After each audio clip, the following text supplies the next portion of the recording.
Hello and welcome to the Daylight Midnight Show. First things first, we need to set the timer, so I've got 10 minutes set on my phone. That's now going to start counting down, and then we'll get a nice jingle to let us know that the show has to finish. No episode of this show will be longer than 10 minutes, and that is that. Second thing second, we have to operate the Gregometer. This looks like a cheap massage ball that you can get off the internet. This is actually a very technical, scientific device designed by perfectionists in Paris, and I put my hand on the top like this, and this will register my skin temperature, the viscosity of my pores, all sorts of other things going on around me, and it will come up with one word that it thinks sums up how I'm thinking and feeling today and what kind of show you could have, and it will beam that to a display cabinet behind me. And I've been led to believe that we've had an upgrade on the Gregometer display, so get excited.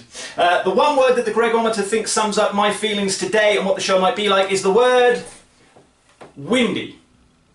Now I think that might have more to do with the outside atmosphere than my innards, because at the moment I would rate the chances of a tree coming through the window during the show at about 65%. Feedback time. Now I'm not going to do too much of my own feedback based on last week's show, because anyone that's ever been in therapy will know that the more time you spend looking at your past, the less time you're spending concentrating on today, and you can miss out on some really good stuff. But I did have some feedback in from somebody else outside the show. Someone calling himself Chris106 said, "Was the show a day late last week because you went for a haircut on the Friday?" No, but thank you for noticing the new trim. There's a couple of comments as well about my shirt last week, which had a very small pattern on it, but I think apparently with certain kind of phones, if you were watching it, it made you go a little bit dizzy. But don't take drink or drugs before watching the show, and this problem won't happen. The other thing about shirts as well is you might notice that I don't iron any of my shirts. Now this isn't laziness, I am actually passionately against the whole concept of ironing, and that's something we're going to talk about another week. But not this week, because there's a topic I want to address. I haven't got the brown folder this week because everything I wrote in the brown folder was about one particular topic. So I've compiled it all together and I'm going to share it with you now. I want to talk about conspiracy theories. When I was younger, I loved all this. I studied JFK and the assassination for history. And I just got into this whole thing about the fact that there might be big businesses and big governments working together, colluding to have their own decent ideas put forward at the expense of the common good. Now I have no doubt that there have been in the past, and probably are going on around us now, conspiracies. But the trouble is it's become a bit of a business, and I think we blame the internet for this. There's so much stuff about conspiracy theories. If someone reverses their car into a tree, it can't just be an accident. There has to have been a conspiracy involving the estate manager, the highways agency, the police. And the trouble is, the more of these things that are put online, the more ridiculous conspiracy theories there are, the easier I think it is for real life conspiracies to be missed. For the people colluding together to pull the wool over our eyes and bury a real conspiracy in among all this madness. Something I've noticed as well about people that like conspiracy theories is, with respect, they tend to have a very narrow view on doing the research around it.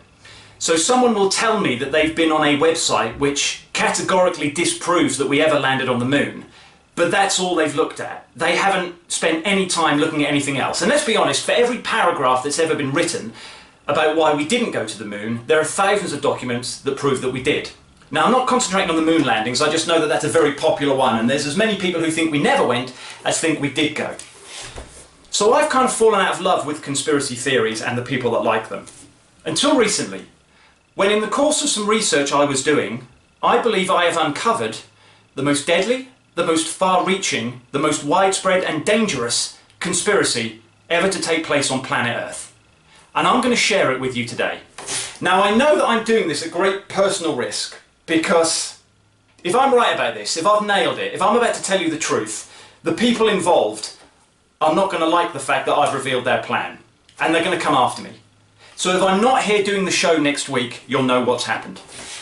I'm a very visual person and I like to deal in images.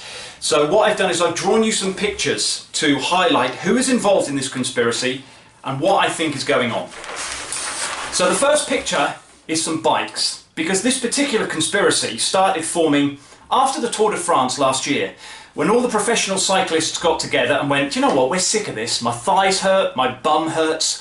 France is a lovely place, but I'm sick of having to do 2,000 miles around it over a 3-week period every summer. I want to have a summer off. Keep that one in mind. Meanwhile, in the world's ocean, you have these guys, octopuses. It's well known in some circles, but not well known to the general populace of the world, that these are the most intelligent creatures in the universe. And it's not even close. They're more intelligent than dolphins, chimps, humans, rats combined. The average IQ of an octopus in our oceans is about 350, making them beyond geniuses. Why don't we know more about this? Two reasons. One is they can't really come on land and tell us because they would wither in the sun and die. And the governments and scientists who do know about this don't want to admit it. They want to keep the octopuses in their place and keep themselves in positions of power. But they're sick of it now. They're sick of just hiding underwater and not being respected and listened to by man. They're sick of us polluting their oceans with plastic, and they are saying, we've had enough. You don't even know what to call us, for goodness sake, mankind. You don't know if we're called octopuses, octopodes, octopodes, octopi, octopuses. Stop arguing about what we're called and put us in positions of power. So they're involved as well. They're the brains. Who else is involved? This gentleman, Mr. Richard Branson of the Virgin Group, the British entrepreneur and businessman. What do you mean it looks like Dave Grohl had a baby with Gwyneth Paltrow? That is clearly a drawing of Richard Branson. What's his involvement? He's the money man. According to Forbes magazine in 2019, about June time, he was worth over $3 billion US. He also happens to own an island in the middle of nowhere. He's basically a Bond villain. So this guy provides the money. He also provides the secret location where everybody else gets together and hatches these heinous plans to take over the world. Who else is involved? Our final group is the pop group One Direction. Now, you may have thought these guys have kind of drifted away from fame and the spotlight and have gone away to spend their money.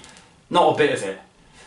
They're part of this plan. You need to remember that over the last decade or so, these guys have brainwashed an entire generation, mostly young girls, with their insipid brand of puerile pop pap, which contains, I can tell you now, subliminal messages, hidden phrases that are now lodged in the brain of millions, tens of millions of youngsters around the world.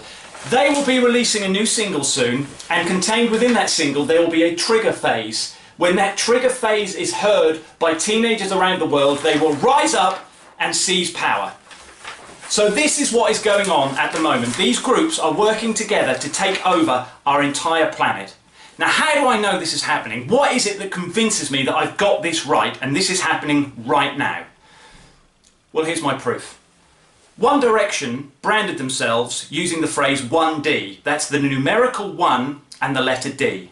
If you write that down, and then in front of that you put the initial letter of all these groups that are involved in this. So if you take a C for cyclists, an O for octopuses, a V for Virgin Group, and then the 1D for One Direction, this is what you get at the bottom of the paper. We're through the looking glass here, people. I will see you next week, hopefully.